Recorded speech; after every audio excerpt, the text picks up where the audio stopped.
자, 21대 대선이 얼마 남지 않았죠? 이제 진짜 코앞에 와 있습니다. 6월 3일이니까 얼마 남지 않았을 텐데, 여러분, 누구를 투표하실지 결정하셨습니까? 자, 오늘 이 영상이 뭐 누구의 투표를 독려하는 영상은 아닙니다. 시황 전망하는 영상이죠. 저는 일단은 이 대선 이후에 많은 변화들이 생길 거라고 생각하는데, 우리 증시가 긍정적으로 봐야 될 것이냐, 부정적으로 봐야 될 것이냐, 그런 운명들이 결정이 될 거라고 생각하고요.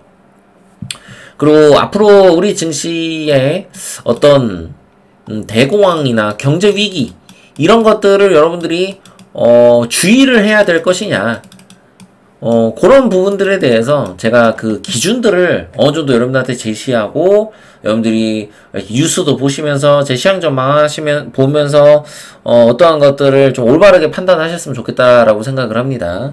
자, 구독과 좋아요, 알림 설정은 무조건 하셔야겠죠. 지금 코스피 코스닥 너무 안 좋아요. 그죠? 또 제가 뒤에서 차트 보면서 말씀드리겠지만 가야 될 자리 못 가고 또 약간 이렇게 눌리고 밀리고 있어요. 그죠? 제가 예상한 대로. 그래서 이런 것들이 우리 증시를 투자하는데 투자자들이 굉장히 어려움을 많이 느끼실 텐데, 결국에는 우리 증시가 회복하기 위해서는 관세 부분, 이 부분이 해결이 돼야 됩니다, 여러분들. 이게 제일 중요해요. 그래서 결국에 이 이재명과 김문수 후보가 경제정책들, 뭐 많은 정책, 사회정책들을 내놨는데, 저는 오늘 이제 주식시장에 대한 정책에 대해서 간략하게 이야기하고, 좀 간단하게 설명드리고 이해하기 쉽게 여러분한테 말씀드리려고 해요. 누가 더 잘 이야기를 하고 있는가? 누가 더 잘할 것 같으냐? 그거를 여러분한테 말씀드리고 싶은 거예요. 자, 토론을 하다 보면, 이제 토론에서는 주식에 대한 얘기가 그렇게 많이 나오진 않았어요. 그죠? 근데 그럴 수밖에 없는 게, 일단은 이분들이 주식 전문가 아니고 경제 전문가 아니잖아요. 그죠? 그러면 이분들이 말하는 것들은 이분들을 따르는, 이분들 밑에 이제 서겠다는, 줄을 선 경제 고문들의 이야기를 그대로 이야기하는 것과 똑같습니다. 그래서 이준석 후보는 제가 제외를 할게요. 어차피 이분은 경제 고문이 딱히 있어 보이진 않습니다. 네, 여러분들은 토론을 보면서, 예서 이준석 후보가 이재명을 이렇게 저격을 하는 이런 것들을 보잖아요? 이게, 이렇게, 뭐, 이재명이 뭔가 잘 모르고, 이준석이 잘 아는 것 같이 보이지만, 그렇진 않습니다. 예, 전 냉정하게 말씀드리겠습니다. 그래서, 일단은 이준석 후보는 빼고, 김문수 후보하고 이렇게, 이재명 후보하고 해서 설명을 드릴 텐데, 둘이 완전히 극과 극이에요. 일단, 쉽게 설명드리면 이재명 후보는 주식에 관련해서, 앞으로 공정성을 중요시 생각하겠다. 시장의 투명화, 주식시장의 투명화, 투명한 주식시장을 만들겠다. 이 이야기입니다. 주가 조작, 그리고 불공정 공시, 소액주주 울리는 어떤 거짓말, 이런 것들 있잖아요. 사기, 이런 것들에 대해서 집중을 하겠다라는 이야기입니다. 사실 이거 이외에 뭔가 뚜렷한 공약들은 보여지지 않아요. 근데 그게 당연한 겁니다, 여러분들. 왜 그런지 아세요? 지금 우리 주식시장 살리는데 가장 중요한 건, 제가 앞서 설명드렸던 관세 정책을, 트럼프의 그 관세 정책에서 합의를 잘 해가지고 우리 경제를 빠르게 회복하는 부분입니다. 그게 제일 중요합니다. 그래서 일단은 이게 실효성이 엄청 있진 않지만 없진 않아요. 이게 매우 중요하거든요. 그래서 지금 저는 이거는 손을 봐야 된다고 생각해요. 그래서 이재명 후보가 이야기하는 어떤 시장의 투명성, 이런 것들을 바로잡겠다, 이런 것들은 굉장히 긍정적으로 우리가 볼 수 있다, 미래에. 이렇게 생각할 수 있을 거고요. 자, 김문수 후보가 얘기하는 게 뭐예요? 자, 가장 큰 게 배당, 이자, 소득세 감면. 이거는 여러분, 한마디로 이 부자들의, 돈 많은 사람들의 세금을 감면해주겠다. 너네 주식 투자해서 배당 해갖고 뭐 먹는 거, 이런 것들 세금 감면해줄게, 이 이야기예요. 이게 여러분, 솔직하게 얘기할게요. 진짜 말이 안 되는 공약이에요. 이게 왜 그러냐? 지금 우리 주식시장이 양도소득세가 없어요. 그죠? 근데 이 양도소득세가 없는 게 이게 사실 메리트가 있는 겁니다. 전 세계 증시에 특히 미국 증시 같은 경우는 양도소득세가 있잖아요. 그게 꽤 크다고요, 여러분들. 양도소득세가. 근데 우리 증시 양도소득세가 없다는 게 이게 외인들이 봤을 때는 외국인들이 봤을 때는 굉장히 큰 메리트예요. 그 우리나라는 양도소득세 같은 경우는 하면 안 되는 게 이거 하면요. 우리 증시가 미국하고 그 투자의 어떤 그 성향이나 속성, 우리 증시에 대한 속성이 전혀 다른데, 성격이 다르다는 얘기예요. 다른데 여기다 양도소득세를 해놓으면 우리 증시는 망합니다.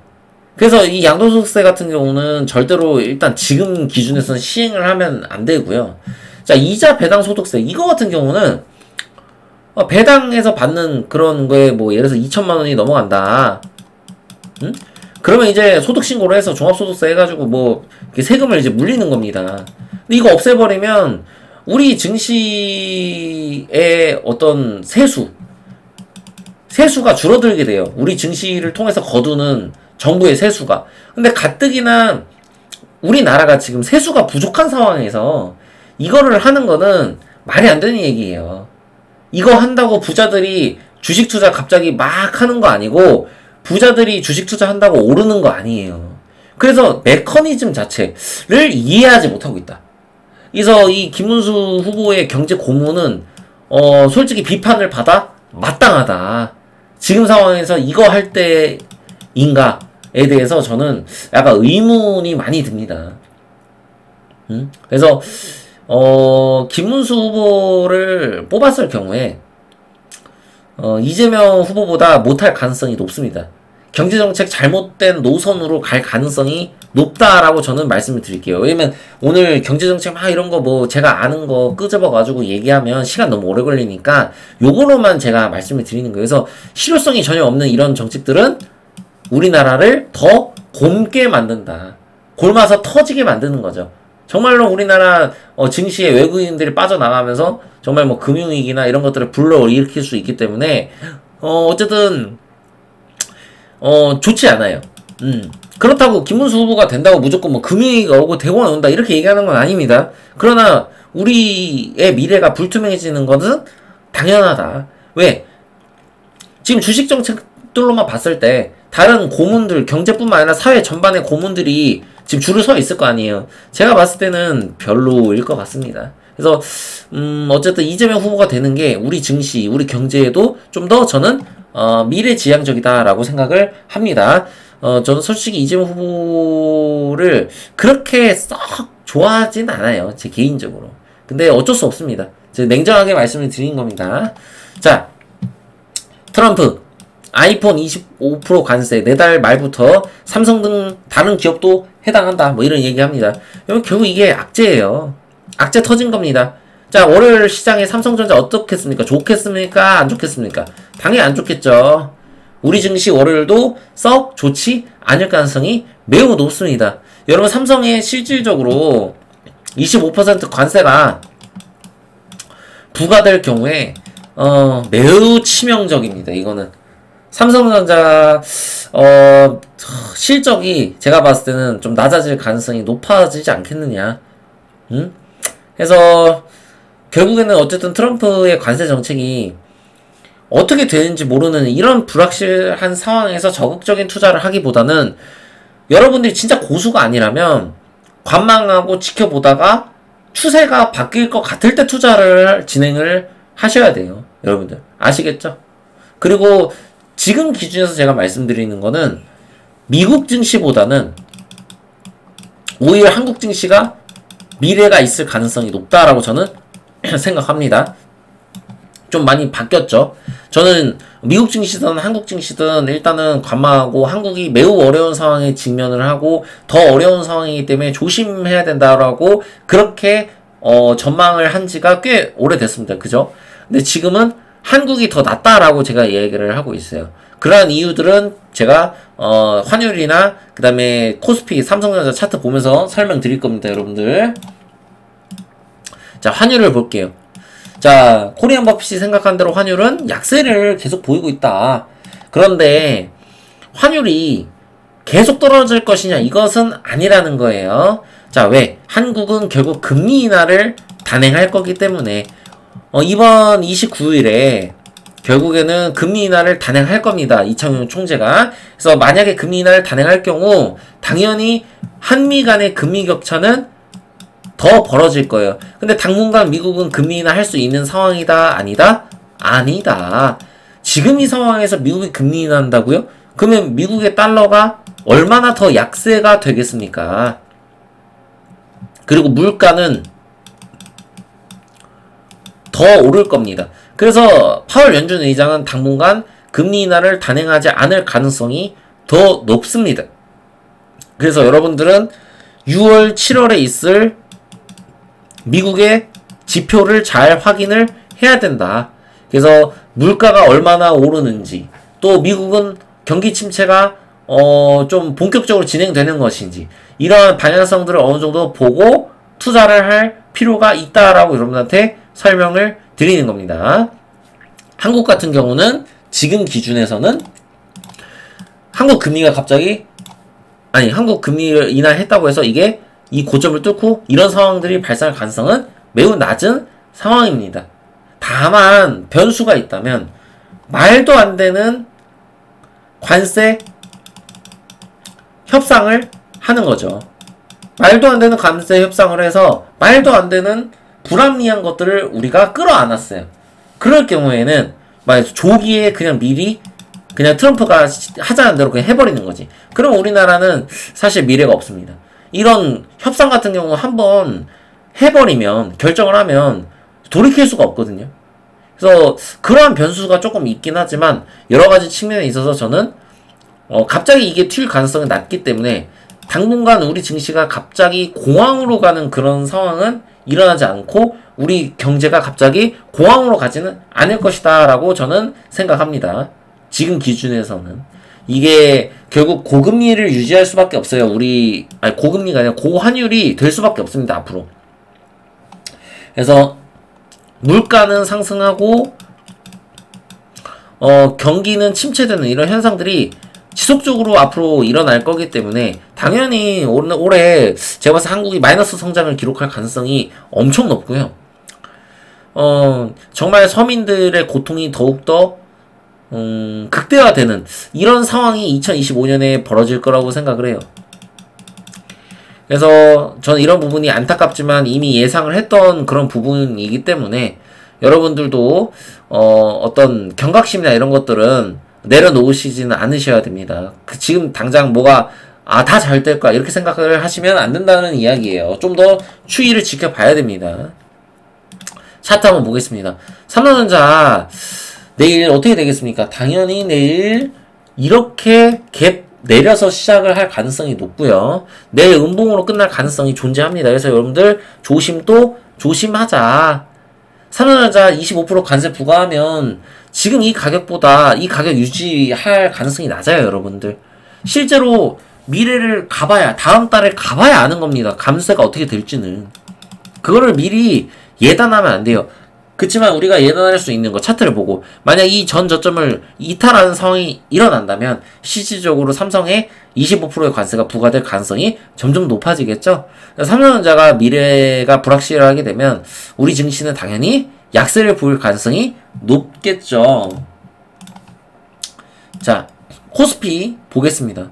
자, 코스피 같은 경우는 지금 이 고점을 넘지 못한 게 너무 아쉽다. 그래서 이 고점을 넘지 못했기 때문에 당분간 약세를 보일 가능성이 높다. 그래서 코스피가 우리는 어디쯤에 눌릴 것인가 이것들을 이제 봐야 될 시점입니다. 다행히도 지금 기준에서 61선과 121선이 다시 골든 크로스가 났습니다. 그죠? 그리고 21선도 올라왔어요. 그래서 요 부분에서 만약에 코스피가 지지를 해준다면 요 근처 코스피가 더 많이 떨어질 수도 있겠죠. 근데 떨어졌는데 한 요쯤에서 지지를 해주는 거야. 요 2400 중반 요 선에서 만약에 지지를 해준다면 요 안에서 머문다면 일단 우리 증시를 한 번쯤은 긍정적으로 생각을 해봐도 되지 않을까, 이런 국면이 한번 올해 오지 않을까 저는 싶어요. 그래서 제일 중요한 건 이 저점을 이탈하지 않는 거예요. 지금의 이 저점을 이탈하지 않으면 우리 증시는 이 고점을 돌파할 수 있는 가능성이 생긴다. 그것은 가능성이지 100%가 아닙니다. 지금 이대로 만약에 우리 증시가 끝나고 여기를 돌파하지 못하고 그냥 여기서 파동 그리면서 이렇게 내려서 이 저점 이탈하면요, 한국은 사실상 경제 위기에 직면할 것이다 라고 생각을 하셔야겠죠. 그래서 저는 좀 더 지금 기준으로서는 긍정적으로 우리 증시를 보고 싶은 거죠. 왜 그러냐면 반등도 좀 세게 나왔고, 아직 트럼프의 관세 협상이 끝나지 않았지만 이 불확실성 때문에 우리 증시는 약세 보이겠지만 관세 협상이 잘 될 수도 있으니까. 그래서 우리는 누가 대통령이 되느냐, 이것도 매우 매우 중요한 겁니다. 일단 이재명 대표 같은 경우는 이재명 후보는 사실상 약간 친미보다는 친중의 성향을 보이잖아요. 그죠? 그렇기 때문에 쉽게 트럼프의 어떤 그런 트럼프가 하는 그런 딜을 쉽게 안 받을 가능성이 높습니다. 그래서 지금 현 시점에서는 우리가 트럼프한테 쫄 필요는 없다고 생각하거든요. 왜냐면 트럼프가 오히려 지금 되게 도간에 든 쥐? 저는 이렇게 되었다고 생각하거든요. 전세가 이미 역전된 지 오래라고 생각해요. 우리가 좀 튕겨도 된다고 생각합니다. 지금 미국 국채가 굉장히 약세를 보이고 있잖아요. 그죠? 이런 상황에서 트럼프가 윽박 지르고 협박하는 것도 한계가 있는 거예요. 한계가. 계속 이거를 지속하면 지속할수록 달러는 더 약세가 되고 미국이 위기가 올 수가 있기 때문에 아마 저는 트럼프가 오히려 실패한 관세 정책이 되면서 미래에 좀 잘 못한 대통령으로 기록이 되지 않을까, 역사에.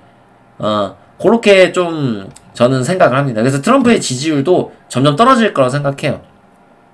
그래서 불행 중 다행으로 우리는 트럼프가 어쨌든 잘못된 정책을 폈는데 다행히도 얘가 인지를 하고 있잖아요. 인지하고 이제 이렇게 안 하려고 해요. 못해요. 트럼프가 협박을 더 할 수가 없어요, 이거. 그래서 저는 여기에 이제 미래를 보는 거죠. 우리가 여기서 지금 관세라는 악재가 있는데 이 악재가 해소가 될 경우, 생각보다 우리 예상보다 낮은 관세율로 합의를 진행할 경우에는 우리 증시는 다시 도약할 수 있고 또 우리 경제도 회복할 수 있는 이런 기회들이 마련이 된다는 겁니다. 그래서 저는 지금 대공황은 확률이 조금 낮아졌다라고 생각하고요. 올해 하반기를 주목해서 이 하반기가 어떻게 되느냐를 보고 여러분들이 투자를 할지 안 할지 그렇게 결정을 하시면 좋을 것 같습니다. 자, 구독과 좋아요, 알림 설정 꼭 하셔야겠죠. 코리안 버핏이었습니다. 감사합니다.